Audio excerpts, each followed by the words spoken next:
This can be solved in 5 seconds.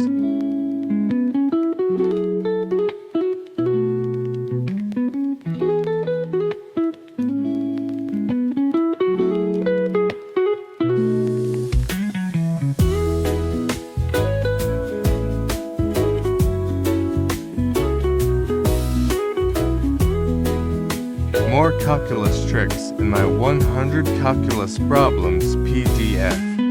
Link in the description.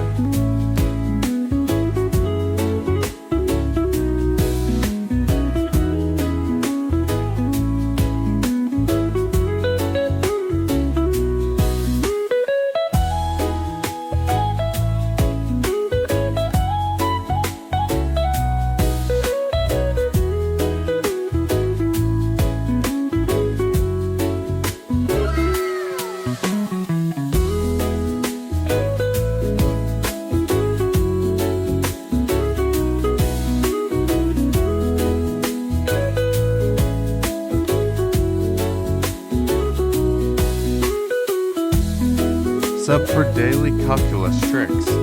Grab my PDF in the description.